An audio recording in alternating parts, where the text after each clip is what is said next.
Item hashtag SCP-117. Object Class Safe. Special Containment Procedures. SCP-117 is to be kept in the small leather pouch it was found in, unless in use or in current study. Any personnel deemed mentally fit may enter the containment cell of the SCP, though if they are suspected to be trying to remove the SCP without permission, they are to be searched, and if that is the case, they are to be reprimanded. The door to the containment cell should remain locked, and a guard posted only when the object is in use. Description: the item appears to be a regular multi-tool of unknown make and brand, found in Florida. At first glance, only the normal tools are found: screwdriver, knife, can opener, etc. But if the user is faced with a task, regardless of what tool the subject intends to pull out and use, a tool perfectly fitted for the job will take its place, regardless of spatial quantities that are being broken by the tool. All other tools always seem to be present, though, after the task is completed and the tool closed. Unless faced with a task requiring that tool again, the tool cannot be found on the tool again. Addendum: those with Level 2 security clearance should see document #117B. Document #117A. Effects of usage. After countless uses and testing with the SCP, it has been discovered to cause harm and possibly death to the user by means of absorbing iron, copper, calcium, and zinc from a user's body as long as the user is touching the device. Gloves seem to have no curbing effect on this, and the rate of absorption seems to depend on the tools used/created by SCP-117. It is advised that only Class D personnel are used in conjunction with this SCP to prevent death or injury of researchers. Document #117B. Usage log of SCP-117. Redundant entries not entered, unless they exhibit different results. Situation: tool produced by SCP. A loose screw on a metal plate, screwdriver, though not the standard screwdriver. A nail barely in piece of timber, standard hammer.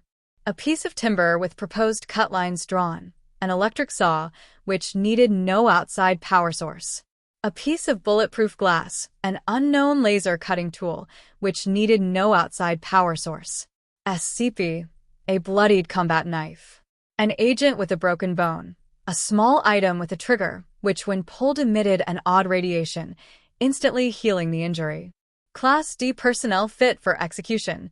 Data expunged. Communication needed with SCP-363. Data expunged. See Incident Report #117-3F. 05X clearance required. A non-shuffled deck of playing cards. A mid-size mechanical shuffler. Class D personnel with terminal cancer. Item similar to sixth test. A perfectly healthy Caucasian human male with no criminal record. Data expunged. A perfectly healthy Hispanic human male with no criminal record. Data expunged. SCP-138. A metal plate with a phrase, "That's rough, buddy," carved into it. A silver dinner fork in perfect condition. No tools could be found on the SCP. Data expunged. A screwdriver. A dirty window. A nozzle that sprayed a mixture of soap and water that completely cleaned the window. An uncharged iPod. The iPod end of the charging cord, which needed no outside power source. A blank sheet of standard computer paper. A pen filled with a seemingly infinite supply of black ink. A Samsung cellular phone. A small device that, when attached to the phone, increased signal strength by approximate 250%. A paperback copy of How to Survive When Reality Doesn't. A functioning lighter. A hardcover copy of A Chronicle of the Divas, non-anomalous. A functioning lighter. A hardcover copy of A Chronicle of the Divas, anomalous. A functioning flamethrower. Item burned with no complications.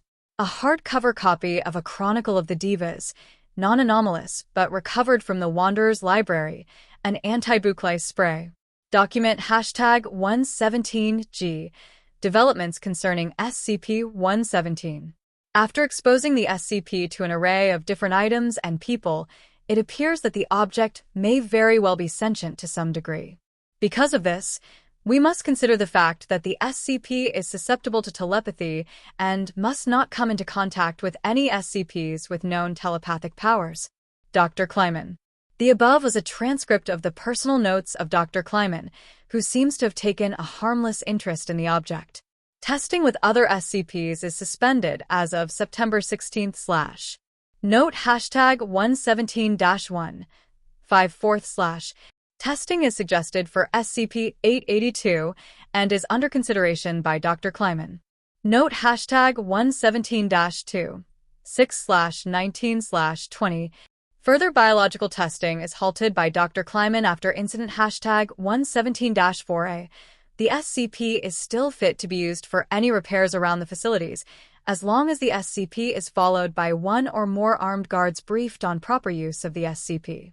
Note hashtag 117-4. 6/21/20.